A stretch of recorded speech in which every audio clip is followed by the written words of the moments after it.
The House of Mystery presents Inside Writing, the radio show where authors discuss their writing process in all genres. Today is one of the better ones. Kevin is joining me as co-host. Hey, Kevin, from the road. Hey, Al. Yep, I'm your man on the street. Yeah. So this now, before I don't even know how to introduce him. It's just an amazing person. Kevin, you know how people always say to me, they can never tell if I'm serious or joking, or they can never read me. And this guest makes me look like nothing on this. So here we go. Let's just get right into it. Uri Geller, thank you for being here. Hey, Alan and Kevin, thanks very much for inviting me onto your show, and what a compliment I'm getting. So you can call me every day so I can hear the same compliment every day. We will phone you every morning. Careful what you ask for. So just to put our listeners into the geographical picture, you were speaking from Seattle, and I'm now sitting in my very small apartment overlooking the Mediterranean, and we live in an incredible, magical place called Old Jaffa in Israel. And that's after 48 years of living overseas. We lived in New York for 10 years, where my children were born, and then in 1983 we moved to England. We lived in England for about 33 years, and about 2 years ago we decided to come back to our homeland, and we love it here. We are back with our people. There's always a burning candle in the heart of every Israeli if they live abroad to come back to Israel. So we made that leap of faith, and we are back. And and we love Old Jaffa. I'm opening an Uri Geller museum in a year's time, so I'm very, very busy with this project. Yeah, I heard that about the museum in Old Jaffa. And you're going to have the largest bent metal spoon there as well? Yes, I've decided to create something that is very unique. Hopefully we'll get into the Guinness Book of World Records. And as you all probably know, I'm the originator of spoon bending. And even today, I cannot believe how I managed to instill spoon bending into world culture. You know, needless to say, there are movies, The Matrix with Keanu Reeves learning how to bend a spoon from a child. That was in the first Matrix. I know I'm going to drop some names, and I might be showing off, but George Clooney played me, Robert De Niro played me. I mentioned in big rock bands like Incubus. Woody Allen mentions me in his movies. So that's the phenomenon to me, not the spoon bending, but the way the spoon bending took the world by surprise, and it took the world alike. And I decided to create this giant spoon. It'll weigh 10 tons. It'll be 18 meters in length, and it will be right outside my museum. So there's no doubt that every tourist that comes to Israel will want to photograph the spoon. I've already had requests from the Russian Space Agency to photograph the spoon from space. So yeah, it's going to be quite amazing. And if you ever come to Israel, I'll be definitely more than happy to show you around. Oh, now, Uri, I've got to ask, did this start out as a normal spoon and you bent it? Oh, come on. If I could bend an 18-meter spoon, I would be probably the most famous man in the world. But no, the spoon will be manufactured bent, and it'll actually, stand as a sculpture, because here in Israel, especially in these ancient places, because Old Jaffa is 6,000 years old. You've got to get licenses, and you've got to get permissions, and there are committees who kind of sit on the spoon, and they decide is it appropriate for there or not. But hopefully I will be getting the license very, very soon. But my career started here in Israel. I was 5 years old when I was eating soup and the spoon bent in my hand. Then I kind of became very well known, very famous in Israel. After my army, I served as a paratrooper for 3 years. I was wounded in the Six-Day War. Then I worked for the Mossad for a few years, and then came the big jump. The Mossad, which to those who don't know is the kind of the CIA of Israel, they didn't really understand how I was delivering to them very important information that they asked me to deliver to them. So they called the CIA, and the CIA said, yeah, we'd love to study this Uri Geller character. So in 1972, I left Israel. I went straight to California, to Palo Alto, to be studied by the American government. I was studied at Stanford Research Institute, which today is Stanford University. There are some very interesting documentaries on my website, Alan and Kevin, where you actually see CIA agents talk about the experiments. The one documentary is called The Secret Life of Uri Geller, which is a BBC production. My website is urigeller.com, and I urge you to watch that because I'm hugely controversial. There are also those who try to debunk me and attack me. I was on Johnny Carson for 22 minutes, humiliated by him. But, at the end of the day, I learned something very, very important. 100 years ago, Oscar Wilde said something really very powerful. He said, there is only one worse thing in life than being talked about, and that's not being talked about. Yes. So, the skeptics and the controversy fuel the wheel of publicity around me. And I guess maybe that's why my longevity, it's really, for me, again, it's still hard to believe that after 50 years, I'm still around. But what an amazing life. You've been very fortunate living in these great places in the world and being able to do what you want to do, in essence. I think it's amazing. I saw that little documentary last night about all of the held in Palo Alto and that. And I thought it was pretty good. And the Johnny Carson thing, yeah, we watched that. Now, there's a few things coming up now. You actually, because of the release of some secret files by CIA, you were actually used or worked with the CIA, or how did that go? When they discovered that what I do is real, because, you can't trick controlled conditioned experiments. You can't be a magician. Once you're locked in a shielded room, and a drawing is done in Langley, Virginia, or a CIA agent, we're talking about the early 70s. There were no mobile phones then. There's no Skype. There's no Twitter. There's no Facebook. There is no Instagram. You had the old-fashioned black phones. So when they drew drawings thousands of miles away, and I duplicated them in a shielded room, in a Faraday cage in California. A floating room. Yep. That's it's real, and that's it. I don't care what skeptics say. When the CIA realized that it is genuine, I started working for them. So I did some very amazing things. I was asked to spy on the Russian embassy in Mexico City. I was asked to see if I could feel if Lee Harvey Oswald, who assassinated President Kennedy, visited that place.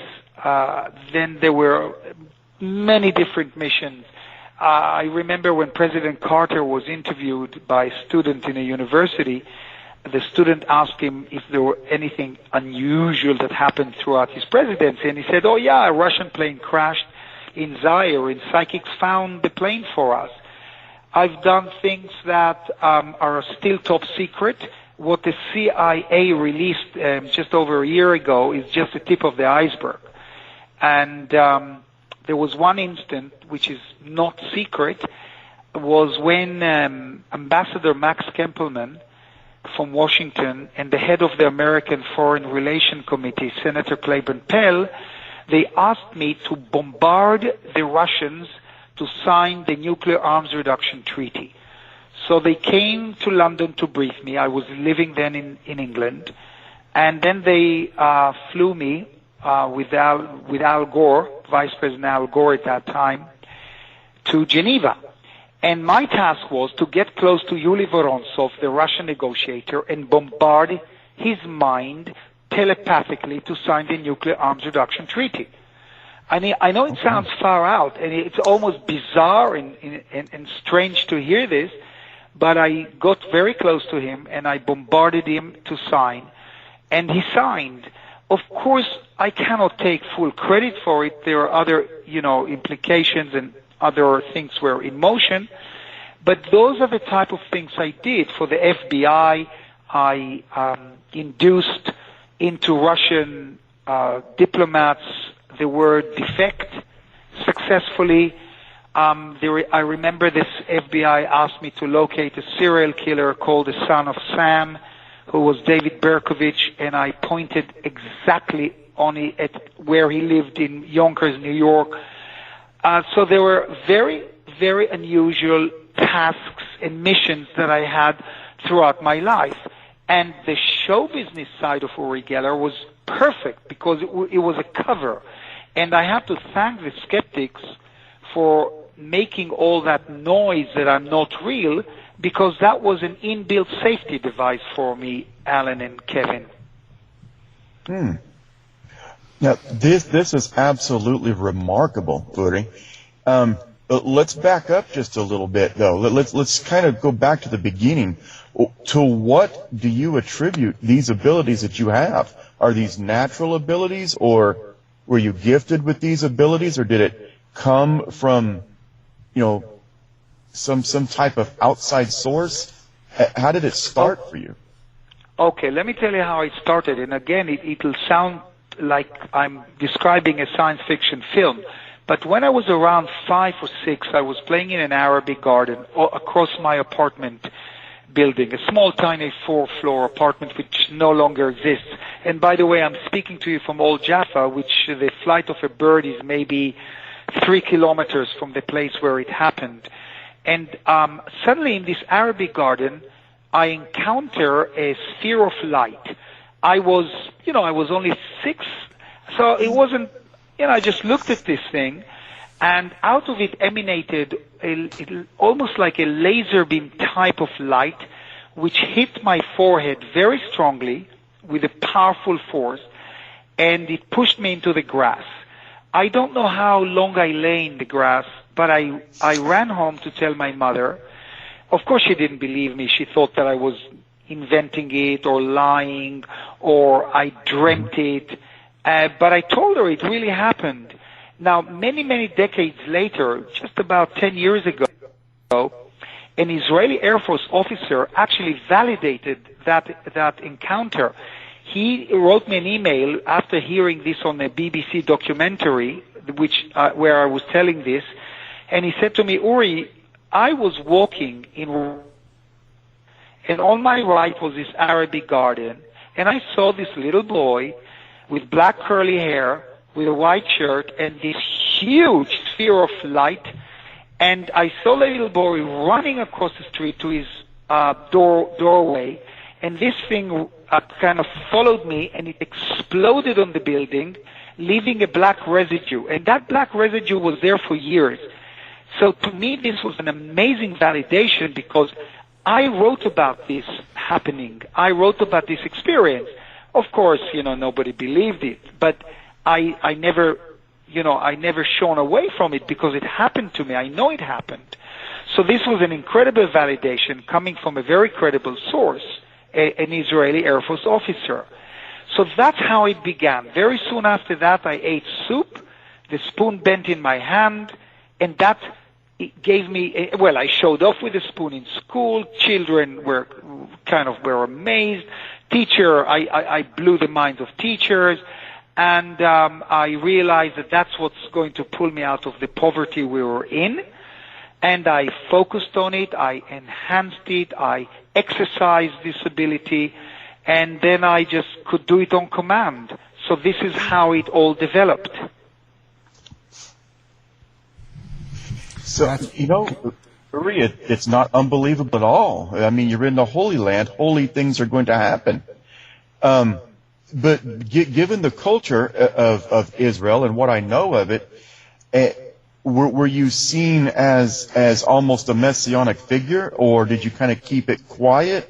Did your parents warn you to, okay, we need to kind of keep this quiet? I mean, not really. First of all, if you didn't know, I'm related to Sigmund Freud. My mother was a Freud. She was from Vienna.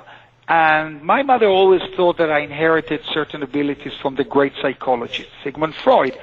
I don't know if that's true, because my kids can't do this, can't bend spoons, and they cannot read minds. But no, it wasn't a holy, it wasn't spiritual. Israel was just after the 6-Day War, and mothers and families lost young, sons. And they saw me as a kind of a connector to the other world. I looked at it as showbiz. I bent spoons on stage and I read mind. I became incredibly famous in Israel until the Mossad grabbed me. And I look at it today, if I ask myself what was it, I will tell you what the theories are. First of all, I'm a great believer in extraterrestrial life. There's no doubt in my mind that aliens exist. I've never seen an alien, but I've seen UFOs. So did millions of people. So I'm a great believer in beings from outer space. Now, the most far out theory could be that this was an extraterrestrial encounter. Now let's put that aside, because that's the most far out.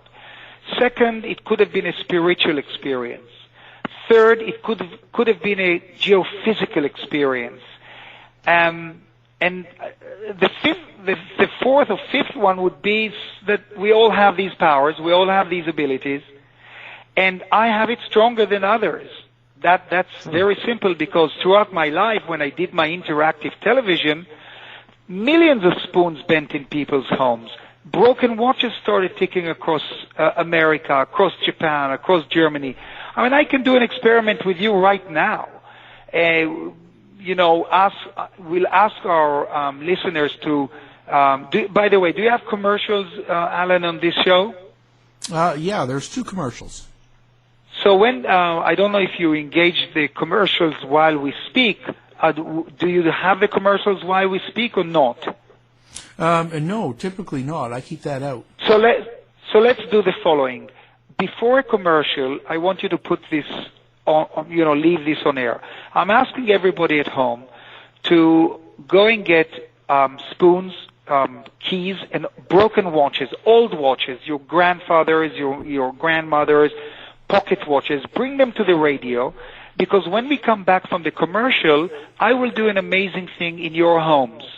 And then you will be able to let Alan know, I don't know, through your website, through Facebook, whatever you have, Alan. I'm sure you allow people to get in touch with you. What way do people get in touch with you, Alan?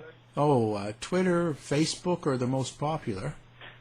Okay, so when we conclude the experiment, let Alan know what happened to you in your own home. Only if something happens, of course, because it doesn't happen all the time. It doesn't happen to everyone.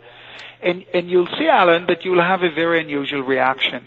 So many years I thought that it was my energy that was flying through the television out from TV sets. I thought that my energy was coming out of radios. But I was wrong, because in UCLA, there was a scientist, a doctor called Dr. Thelma Moss, and she tested my powers on students. But I didn't know that I was filmed secretly by her. And when I went back to New York, she played my video 2 weeks later to another set of students with more broken watches. And lo and behold, the watches started working from that video. And when she called me in New York, telling me this, I said, no way. I wasn't even concentrating. I didn't even know that you were playing my video. But she said, yes, watch it started. That's when it dawned on me that I was only a catalyst. I was only a trigger. I was only an enabler to the powers of the mind of people at home. Mm-hmm. So do you compare that to kind of like group prayer or group thoughts? Is it the same type of power? Maybe, because I'm a huge believer in the power of prayer. I believe in God. But when, I get 300 emails a day. And a lot of people think I'm a healer, but I'm not a healer. So I immediately tell them to go to a doctor and have yourself checked out. But, there are tests and experiments, scientific tests where, you probably have spoken to it about this many times on your show, that a group of people were prayed for that were ill, another group of people were not prayed for, and the people who were prayed for healed faster. But if you ask any doctor will tell you that if he has a patient who is a positive thinker and he has a positive frame of mind, he will heal faster than someone negative. So maybe you're right. Maybe there is some kind of a connection, because I'm a believer also that all humanity, we are all attached to each other with an invisible spiritual thread in which we can send energies all around the world to humans. But when I get all these emails every day, which I try to answer, and again, you will find my email address on my website, which is again www.urigeller.com. Geller is double L. You will find all my books free of charge, all the videos. Nothing is, I don't ask for money for anything. But I try to motivate people. I get lots of emails from youngsters, and they all want me to teach them how to bend a spoon. And I tell them, no, forget spoon bending. Instead, focus on school, believe in yourself, become a positive thinker, create a target goal to go to university, never ever smoke, never touch drugs, and always think of success. And it's very simple. My equation is just crystal clear. Look, Alan and Kevin, if you can go there with your mind, you can go there with your body. Because whatever you can visualize, you can materialize. And there is nothing that you cannot be, do, or have. Because at the end of the day, you are the architect of your own life. And that's simple. Yes, let's make a comparison here, Uri, because I am with you 100% so far in everything that you just said. And I love to use this example. Before Jesus could heal anybody, what did he ask them?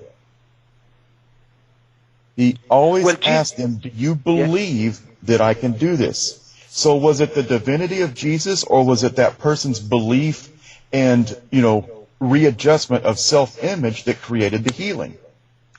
That's an amazing question, and you're answering it, because Jesus was a rabbi, then he was a healer, and you're right. It's very, very much to do with belief power.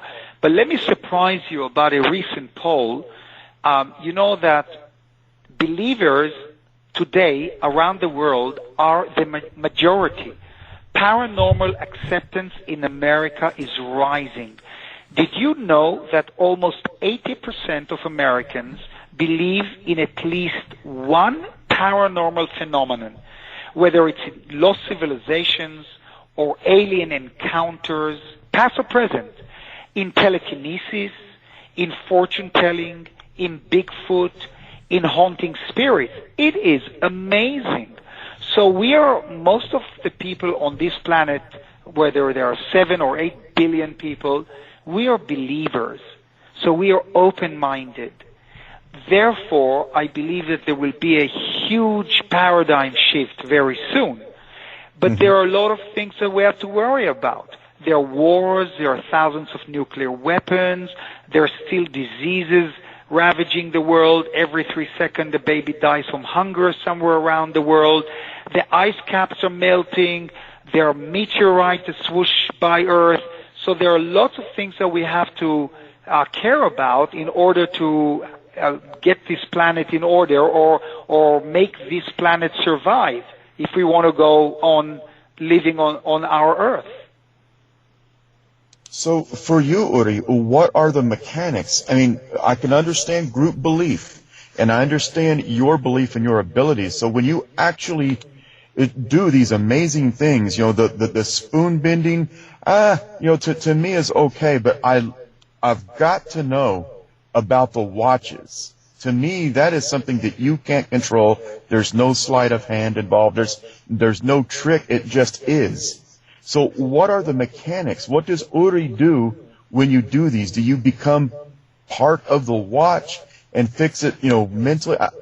I don't understand how you do that.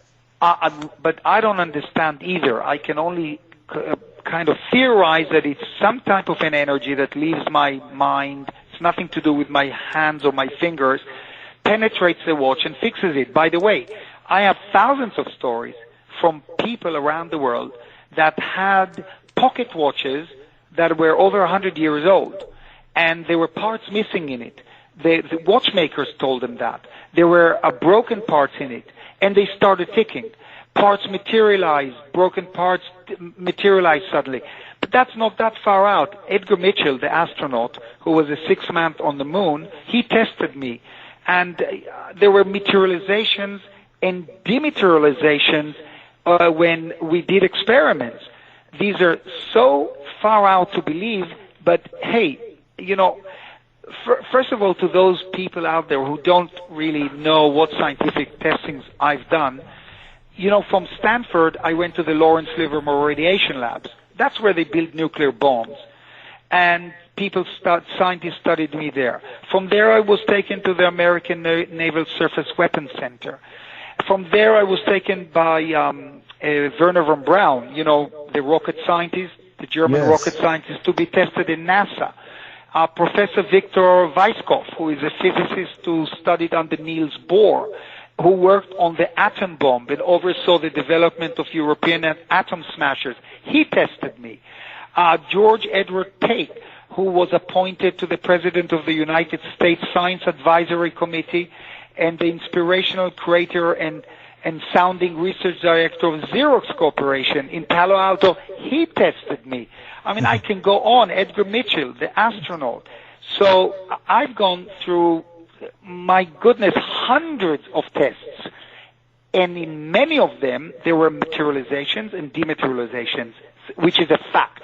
And let me tell you something which is mind-blowing. National Security Agency, you both agree with me that that's a big organization, correct? Oh, absolutely. Yeah. Oh, yeah. So, some of the tests that I went through were with MI5 in London. One of the scientists who was leading the tests was David Bohm. David Bohm worked with Albert Einstein. I mean, these names are known to all our listeners right now. Albert Einstein.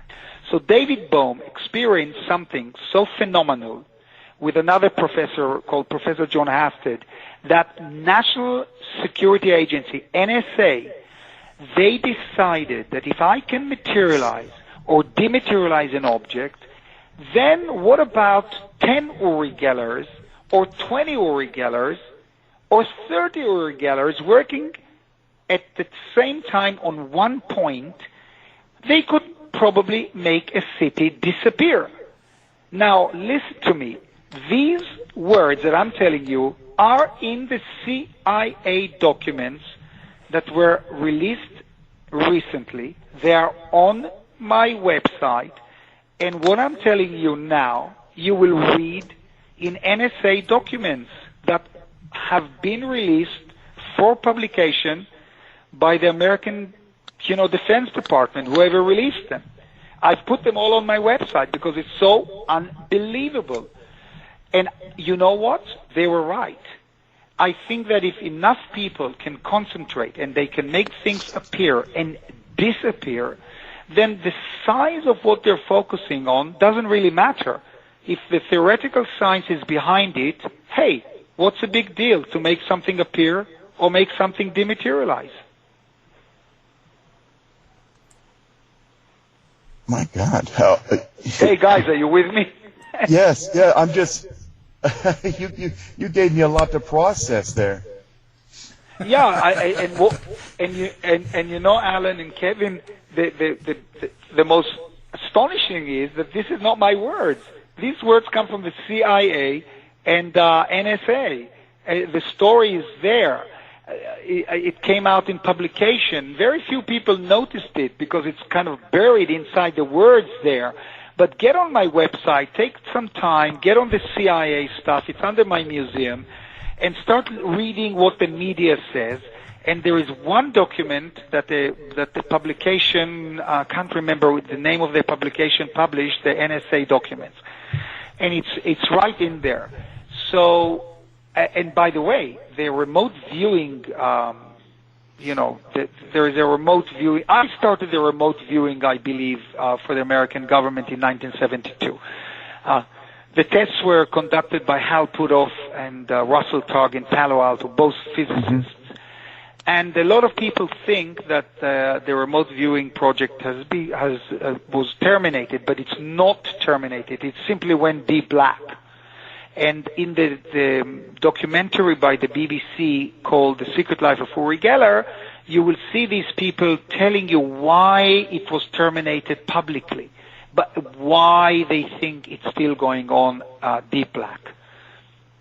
Oh, well, of course it's still going on. I mean, we had Sunstreak in the late 70s and early 80s. We got Captain Ed Dames. But going back to your experiment, I mean, this topic fascinates me, Uri, and we're kind of stepping inside the arena of quantum physics. If we're making objects appear and disappear when they're not here, where do they go? In your understanding? Well, you just said the kind of the magical word, quantum mechanics, quantum physics, quantum entanglement. And the big question that we ask ourselves today is, first of all, am I creating you now? Do you at all exist? Or am I creating you with consciousness? Because consciousness is the state or quality of awareness or of being aware of an external object or something within oneself. And it has also been defined as sentience, awareness, subjectivity. It's the ability to experience or to feel wakefulness, having a sense of selfhood and the executive control of the mind. So it is possible, Alan and Kevin, that I'm creating you now, or vice versa, that you're creating me. It is amazing what quantum entanglement is. To me, it's infinite, meaning there is no end to it. So I don't know. My mind, as a human mind, cannot comprehend, doesn't have the capacity to understand what it means and where it goes, whether it goes to a black hole, to a vertigo type of where the planes in Bermuda Triangle disappeared, or whether it goes to a different dimension. Who knows? But as we develop, our minds become more powerful. Some say we use only 7%, 10% of our mind. I believe that we might be using more, and maybe 10,000 years from now we'll be using more. So we won't be communicating verbally, we'll be communicating telepathically. I mean, superhumans with ability to read anyone's mind could be real by 2038. It's incredible how we are advancing. And very soon we'll be able to move things psychokinetically, dematerialize on command, materialize on command. We won't have aeroplanes, cars, ships. We will be able to transport our body psychically from point A to point B around the world. So really, again, the mechanics, who knows where this goes, where it disappears, where it appears from. I really don't know. I have to tell you that Albert Einstein, beside being an amazing man, he once said something very beautiful. This is what he said, and this all kind of encompasses, it closes the whole mystery of the universe. Albert Einstein said that the most beautiful thing we can experience is the mysterious. It is the source of all true art and science. He to whom this emotion is a stranger, who can no longer pause to wonder and stand wrapped in awe, is as good as dead. His eyes are closed. So you and I and Kevin and probably 95% of your listeners are open-minded. So we are open to this phenomenon of consciousness, of the superhuman mind, of telepathy, of psychokinesis, of remote viewing, of God, the bigger picture, of the Creator, of holiness, of spirituality, and so on and so on and so on. It never ends. It's infinite. You know, I'm sorry. Go ahead, Al. I was just going to say, if you're creating us right now, could you make me about 6'2", blonde hair? You're funny. You have to come to Israel, and I'll give you that height. Okay? Okay. Listen, the other thing that I wanted to tell you, there are so many things that are on my mind. How many more minutes do we have on the show? Let's see. We've got 14 minutes. Okay, within the 14 minutes, I'll come back and do the experiment with the spoons and the watches. But I want to also kind of alight you and ignite your mind about the number 1111, which I started noticing when I was about 40. And I wrote a story about it on my website, and I named it, If Your Eyes Are Attracted to 1111. And lo and behold, I got thousands of emails from around the world, people telling me, oh my God, when I drive my car, I see 1111. I'm in my hotel, I'm back to a digital clock on the wall, something makes me turn around and it's 1111. I mean, there's endless 1111 stories. And what is fascinating is that if you come to think of it, John Kennedy is 11 letters, Bill Clinton is 11 letters, Jimmy Carter is 11 letters, Barack Obama is 11 letters, George W. Bush is 11 letters, Donald Trump is 11 letters, Jesus Christ is 11 letters. I mean, I can go on and on and on. So on my website, you'll find a fascinating article that I wrote, what I believe is the phenomenon of 1111. Also, one more little thing, and then I'll do the experiment.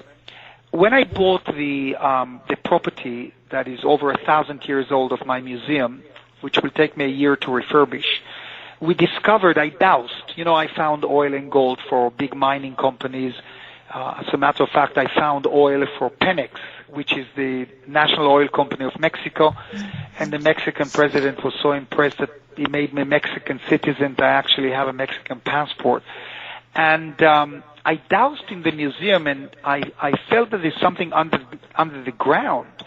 So I got permission from the Israeli Antiquity Department to clear the dirt, and lo and behold, I found a soap factory, an olive oil soap factory. The pictures are on my website, which is probably hundreds of years old, because hundreds of years ago the Muslims didn't buy soap from Europe because it was made from pig oil, and this is the first olive oil factory in this region of Israel. So it's quite fascinating, and I'm also a great believer in ley lines. So I bought an island in Scotland, a small island. It wasn't expensive, because I believe that the ley lines from my island, which is called Lamb Island, go through Roslin Chapel straight down to the pyramids. So I'm so open-minded with these things that it's really unbelievable. Now, let's do the experiment. Here.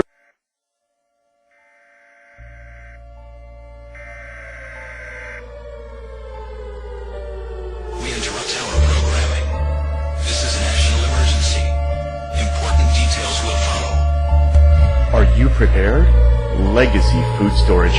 The best way to protect your family is by being prepared.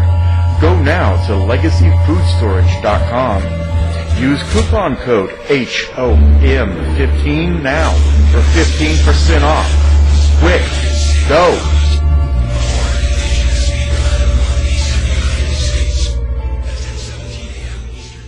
Okay, now we are back from the commercial break. And as you remember, I told you to bring broken watches, a spoon, pocket watches, and so on, maybe other things that are not working in your home or in your car. First of all, if you're driving a car, don't take your eyes off the road. But if you have a broken component in the car, focus on it when I tell you to. You people at home, if you have broken watches that belong to your grandfather, grandmother, father, etc., old clocks, wind them up. Although they're broken, please wind them up if they have a winder. And now place the watches in the palm of your hands and close your hand on the broken timepieces. If you do have a spoon, if you did bring a spoon or a bunch of keys, place them on the radio. I know, again, it sounds so weird and bizarre, but do exactly what I tell you. And now, when I'm going to say 1, 2, 3, all of you at home and driving cars, we're going to shout out the word work. We'll do it 3 times. And you, Alan, and you, Kevin, can join me when I say 1, 2, 3. We shout out the word work. So here we go. And truly believe that when you shout out the word work, you believe that you're triggering an energy that can penetrate those broken timepieces and make them come alive and make them tick again. So here we go. We do it very quickly. 1, 2, 3, work. Work. Alan, I want you to, Kevin, I want more passion. Shout it out. One more time. Okay. 1, 2, 3, work. And one last time. 1, 2, 3, work. Work. Now, everyone at home, open your hands. Look at the watches. If you have a second hand, did it start? Did it tick? Is it ticking? Is it moving? If you don't have a second hand, lift the watch or the clock to your ear and listen. Listen carefully. Is it ticking?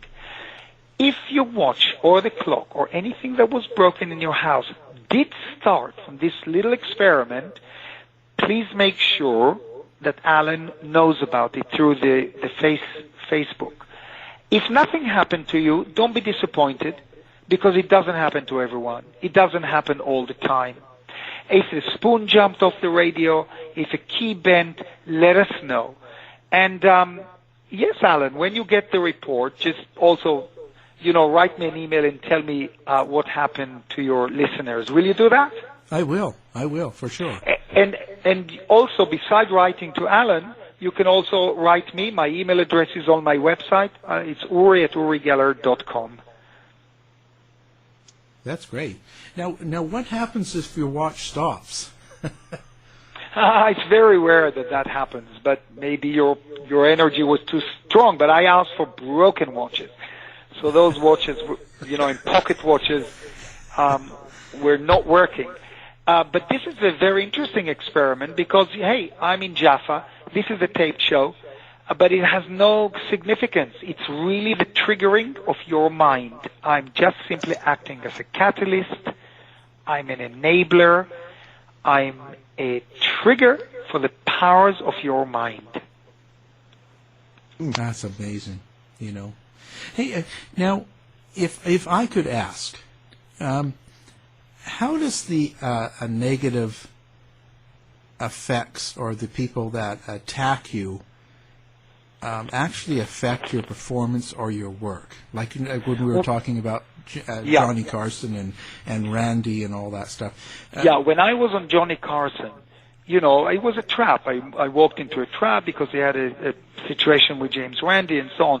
But, God bless James Randi, I have to send him 1,000 bouquets of flowers because he launched my career. You see, what most skeptics didn't understand is that it doesn't matter, as long as I spell my name correctly, that's what is important. It doesn't matter what they say because people's span of attention is very short. So after the Johnny Carson show, things did happen. I bent a spoon in Ricardo Montalban's hand, but that wasn't enough for Johnny Carson. He kind of scoffed and sneered. I thought I was finished. I went back to my hotel, fell on the bed, devastated, and I plan to pack up my belongings, suitcase the next day, fly back to Tel Aviv, Israel. But the opposite happened. In the morning, the phone rings, and the operator comes on, and she says to me, Mr. Gellar, I have a Merv Griffin on the line for you. So I said, what, you mean the Merv Griffin? She says, he says that's who he is. And she switches him on, and it is him. And Merv says to me, Uri, I saw you last night on Johnny Carson. I want you on my show this week. And that's when it dawned on me, what I always knew actually from Israel, that all publicity is good publicity. Controversy is the best thing that could have happened to me. I mean, that Johnny Carson clip has been viewed by 6 million people, maybe more. Do you realize how many people have to fill up the Shea Auditorium or the Rose Bowl? I mean, it's unbelievable how many people tuned in to see that Johnny Carson video. So it means that, Uri Geller, they know Uri Geller.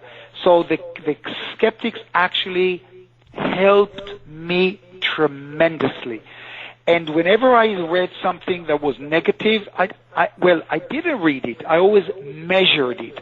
It was a page long. Wow. I thought, well, how much would Mercedes or Nissan would have to pay for a full page ad? That's what I got free. You know, I'm a publicist. I'm a natural born PR man.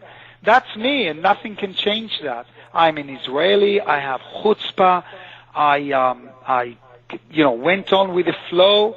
I'm nice to everyone. People stop me every day in the streets here from all over the world because I've been everywhere around the world. Right now, I'm a judge in Got Talent. You know that show, that famous show. I'm engaged in refurbishing my museum, and you never know what's next. So you emailed me, you wanted to interview me, and here you are. You were we're being, I'm being interviewed, and you sound like a real nice person. Well, thank you. Yeah, you do too. I'm really happy to have you here. Thank you. My next big project, and that's just before we sign off, is I'm actually, because I found this soap factory, I've been asked to look for the Ark of the Covenant.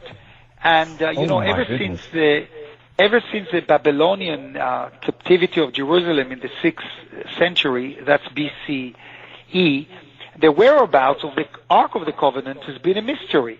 As described in the Old Testament of the Bible, the Ark served as the visible sign of God's presence to the Israelites. And Alan, according to the Bible, the Ark was last known to have rested in the Temple of Solomon in Jerusalem.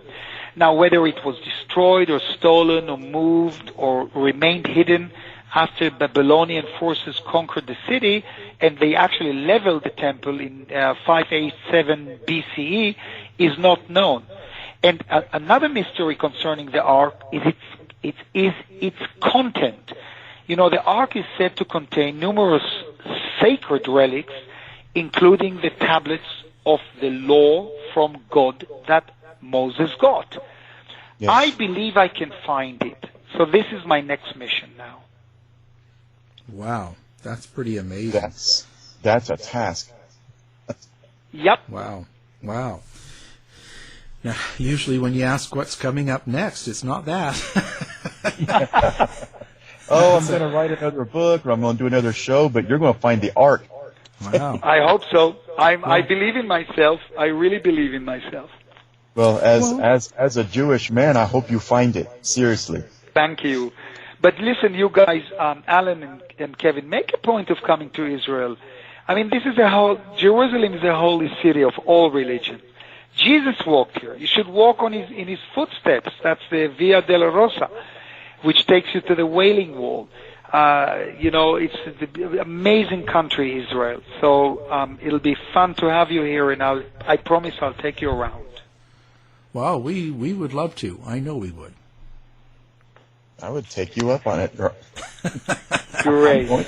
Okay, It's so been- listen, it was a pleasure being with both of you. Yes, very much. And I hope that we're able to have you on again. Anytime you have something to talk about or anything going on in the world or a new book or you find the Ark, we're here. Give us a call. Alan, I think when I find the Ark, you're going to give me a call. Well, You're right. hopefully you'll call us first. I'll do that. Listen, God bless you both. God bless all your listeners. A big hug and a big kiss from me to all your listeners, wherever you are. And hopefully I'll get some emails from you, and I'll try to answer them all. Okay? Of course you will. Yes. Thank you. My very website much. again is www.urigeller, URIGELLER.com. Love you all. Thank you very much. To find out more about our show, guests, or to listen to past shows from our archive, please go to www.houseofmysteryradio.com. Show's over for now. Was it as good for you as it was for me? Well, good night. This has been a production of Something Weird Media. I'll be back.